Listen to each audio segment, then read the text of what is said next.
क्या दिलजीत दोसांझ के रूप में सिख कम्युनिटी को एक ऐसा नायक मिल गया है जो उस बने बनाए ढांचे को तोड़ रहा है जिसमें अक्सर सिख समुदाय के लोगों को देखा जाता है या रख दिया जाता है?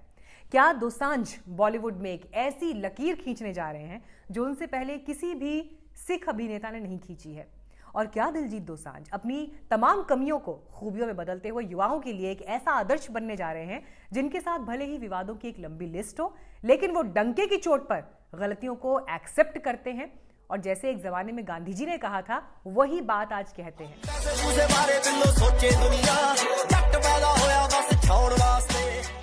नमस्कार, आपके साथ मैं हूं मीनाक्षी कंडवाल और आज वीडियो आखिर तक जरूर देखिएगा क्योंकि बहुत सारी इंपॉर्टेंट बातें आने वाली है।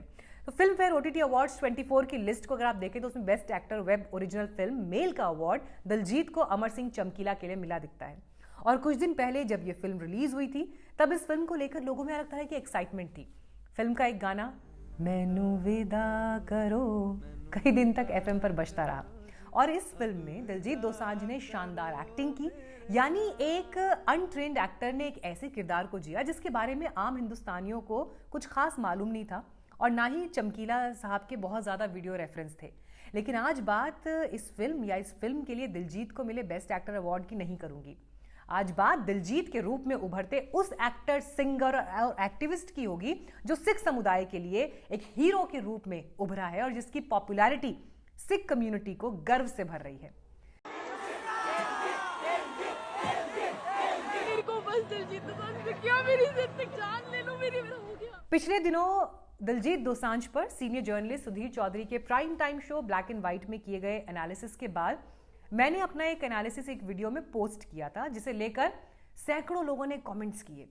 वो वीडियो मैंने इसलिए बनाया था क्योंकि तेलंगाना सरकार ने दिलजीत को कॉन्सर्ट में दारू शब्द वाले गाने न गाने को लेकर नोटिस जारी किया था और जिसे सुधीर चौधरी ने सही ठहराते हुए सरकार का पक्ष लिया था। उस वीडियो में मैं एक बात आपको बताना भूल गई थी। तो जिस तेलंगाना सरकार ने दिलजीत को नोटिस जारी किया था उसने इस साल शराब से करीब 40,000 करोड़ रुपए कमाने का लक्ष्य रखा है। 2023-24 में तेलंगाना सरकार ने 36,493 करोड़ रुपए शराब की बिक्री से कमाए थे।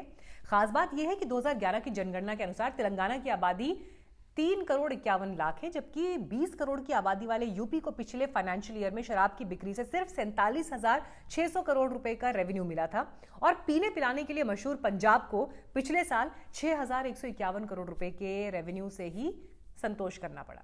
इतना ही नहीं, तेलंगाना में आबकारी विभाग ने पिछले दिनों शराब की दुकानों के लाइसेंस देने के मामले में बिना एक बॉटल बेचे 2600 करोड़ रुपए की कमाई की क्योंकि आवेदन शुल्क दुकानदारों से लिया गया और 1 लाख से ज्यादा आवेदन आए थे। तो खैर, तेलंगाना सरकार ने नोटिस जारी किया दिलजीत को, खूब हंगामा हुआ। लेकिन मेरे वीडियो में जो कमेंट्स आए उसमें कई लोगों का तर्क था कि दिलजीत को निशाना इसलिए बनाया गया क्योंकि वो पगड़ीधारी सिख हैं, यानी सरदार है। अब इस बात का कोई सबूत नहीं है और ये एक आशंका भर है, लेकिन दिलजीत के बारे में पढ़ते हुए समझते हुए एक बात शिद्दत से महसूस होती है कि दिलजीत ने लोकप्रियता में अब वो मुकाम हासिल कर लिया है जो हाल के सालों में किसी दूसरे सिख नेता अभिनेता ने हासिल नहीं किया। दिलजीत ने सिख कम्युनिटी को गर्व का वो मौका दिया है जिसके वो हकदार हैं। लेकिन दुर्भाग्य से सिख कम्युनिटी को लेकर जिस तरह की मानसिकता देश के एक तबके में रहती है ना, वो उन्हें परेशान करती है। सिखों को लेकर बनने वाले चुटकुलों का मामला सुप्रीम कोर्ट तक पहुंच चुका है। दूसरी तरफ हिंदी फिल्मों में सिख एक्टर्स कैसे दिखाए जाते हैं? Most of the time comedian के रोल में। हालांकि हाल के कुछ साल में यह लीक टूटी है, लेकिन दिलजीत दोसांझ ने पगड़ी का मान ऊंचा करते हुए बॉलीवुड में अपना झंडा गाड़ा है और अपनी अदाकारी को परखने की कोशिश भी की है। वो जोगी जैसी संवेदनशील फिल्म इसलिए करते हैं क्योंकि उसमें सिख दंगों की कहानी बैकग्राउंड में थी। वो अमर सिंह चमकीला जैसी संवेदनशील फिल्म भी करते हैं। वो हॉकी खिलाड़ी संदीप सिंह की बायोग्राफी सूरमा करते हैं और गुड न्यूज जैसी कॉमेडी फिल्म भी करते हैं जिसका विषय काफी गंभीर है। बतौर गायक दिलजीत दोसांझ का जलवा अब दुनिया देख रही है। उनके दिलुमिनाटी टूर के टिकट्स तक नहीं मिल पा रहे और जिसे मिल जाए उसे वीआईपी समझा जा रहा है आज की तारीख में। वो एक शो के लिए करोड़ों रुपए वसूल रहे हैं। यानी दोसांझ गांव का वो लड़का जो कभी सिर्फ पैसे कमाना चाहता था क्योंकि घर में खाने के लाले रहते थे और उसकी मां भी यही कहती थी कि बिना पैसे के कुछ नहीं होगा। तो दिलजीत ने खुद को पैसे कमाने में झोंक दिया और आज उसी दिलजीत दोसांझ पर रुपयों की बरसात हो रही है। लेकिन दिलजीत अब ये कहने से नहीं चूकते कि अब उन्हें समझ आ गया है कि पैसे की होड़ का कोई अंत नहीं है, और वो जब पैसे कमाने की होड़ में लगे थे तो वो गलत थे। दिलजीत निश्चित रूप से सुपरहिट सिंगर है और अब बॉलीवुड और पंजाबी फिल्मों में भी उनकी अच्छी खासी जगह बन चुकी है। लेकिन दिलजीत सिख कम्युनिटी के एक नायक या नए नायक सिर्फ इसलिए नहीं है क्योंकि वो फिल्मों में पॉपुलर हो गए हैं या बहुत लोग उनके पीछे घूम रहे हैं। वो सिखों के नए ब्रांड एम्बेसडर इसलिए हैं क्योंकि वो सिखों के बारे में एक प्रचलित धारणा को ध्वस्त कर रहे हैं। वो अपने बूते अपना मुकाम हासिल कर रहे हैं, वरना सच ये है कि मनमोहन सिंह जैसे विद्वान देश में बहुत कम हुए हैं। वो देश के पहले सिख पीएम भी बने, लेकिन उन पर ठप्पा यही रहा कि वो सोनिया गांधी की कृपा से देश के प्रधानमंत्री बने हैं और उनके हिसाब से ही गवर्नमेंट चलाते आए। लेकिन दिलजीत ने अपने बूते अपना मुकाम हासिल किया है। उनके पीछे कोई ड्राइविंग फोर्स नहीं है, कोई गॉडफादर नहीं है। वो पगड़ीधारी सिख होते हुए भी हिंदी फिल्मों में हीरो का रोल निभा रहे हैं और डंके की चोट पर ये कहते हुए फिल्में कर रहे हैं कि वो किसी रोल के लिए पगड़ी नहीं उतार सकते। जीत वर्सेस कुछ नहीं है, मैं सबसे बहुत प्यार करता हूं। यहां तक कि अमर सिंह चमकीला में भी उन्होंने पगड़ी के ऊपर एक विग पहना है। 10वीं पास दिलजीत की इंग्लिश अच्छी नहीं है, वो किताबें नहीं पढ़ते, यहां तक कि फिल्म्स की स्क्रिप्ट तक नहीं पढ़ते हैं, सुनते हैं स्क्रिप्ट। एक जमाने में दिलजीत के गाने काफी विवादित भी हुए। फॉर एग्जाम्पल कांग्रेस सांसद रवनीत बिट्टू ने उनके गाने रंगरूट और जैज़ीबी के पुत जट्टा दां पर यह कहते हुए ऐतराज जताया था उस वक्त कि खालिस्तानी एजेंडे को बढ़ावा देने की इस गीत के जरिए कोशिश की गई है और जिसे बर्दाश्त नहीं किया जाएगा। इतना ही नहीं, उन्होंने कांग्रेस के कार्यकर्ताओं से इन दोनों के खिलाफ देशद्रोह की शिकायत करने की अपील तक उस दौरान की थी। और इसके दबाव में दिलजीत दोसांझ ने एक वीडियो रिलीज किया था और जिस वीडियो में उन्हें कहना पड़ा कि जिस गाने पर आपत्ति जताई जा रही है वो 2014 की फिल्म पंजाब 1984 का है और इस फिल्म और उसके गानों को सेंसर बोर्ड ने मंजूरी दी थी। अगर इसमें कोई आपत्तिजनक बात होती तो सेंसर बोर्ड इसे पास ही क्यों करता। मैं भारत में टैक्स देता हूं और हमेशा भारत के साथ खड़ा हूं। इससे पहले दिलजीत दोसांझ अपने एक गाने 15 साल को लेकर विवादों में घिरे थे, जिसमें उन पर उस गाने में नाबालिग लड़कियों को गलत तरीके से पेश करने का आरोप भी उस दौरान लगा था। लेकिन विवादों के बीच दिलजीत की जो बात उन्हें स्पेशल बनाती है वो है उनकी विनम्रता। हालांकि कृषि कानून को लेकर जब किसान धरने पर बैठे थे तब दिलजीत कंगना के साथ एक ट्विटर वॉर में उलझ गए थे क्योंकि उनके लिए मसला किसानों का था। वो खुद किसान परिवार से हैं तो उनके लिए आरोप असहनीय थे। लेकिन बड़ी बात यह है कि दिलजीत अब वो बात कहते हैं जो एक जमाने में महात्मा गांधी ने की थी।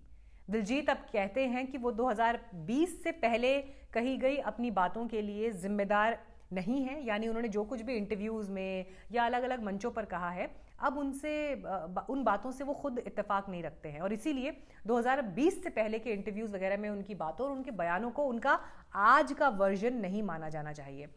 क्या आपको मालूम है, महात्मा गांधी भी यही कहते थे।